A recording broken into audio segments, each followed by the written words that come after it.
Fabio Piva, allenatore del Maerne.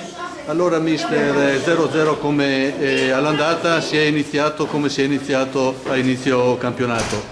Uno 0-0 che le sta bene o ha qualche recriminazione? La recriminazione per il gol sbagliato a porta vuota, questo ci sta, ma visto come sono state le cose, poi se loro fanno gol a 5 minuti alla fine sono sbaglione nostro, la partita si perdeva, per cui accettiamo il verdetto del campo come ogni domenica. Certo che un'occasione così grossa va sfruttata a pieno, secondo me se andiamo su 1-0 la portiamo a casa la partita.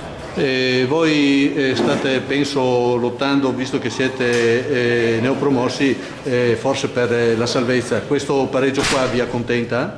Diciamo che muovere la classifica con un punto è sempre meglio che perdere, però per salvarci bene, per stare più tranquilli bisogna andare vincendo, perché con i 3 punti è importante vincere una partita in più e al limite perdere anche una in più, piuttosto che pareggiarne 2, fai un punto in meno, su 2 partite ne vinci una, ne perdi una e fai 3 punti, con 2 pareggi 2 punti, per cui per come la vedo io fare qualche vittoria in più. Per la salvezza penso che la classifica sia corta e lì basta perdere 2 partite di fila e si va. Poi dipende con chi. Dipende sempre con chi, se scontri diretti valgono dopo. Diciamo che la squadra comunque, ma è tutta l'andata che l'abbiamo fatta bene alla pari con tutti, noi non è che abbiamo trovato delle squadre che abbiamo detto vabbè ci hanno messo là oppure superiori, non ce ne sono sì senz'altro, quelle davanti sono superiori per vari motivi, però si è sempre giocato con tutti, oggi l'abbiamo dimostrato qui a Porto, mi sembra oggi abbiamo visto una squadra ben messa in campo, insomma avete fatto la vostra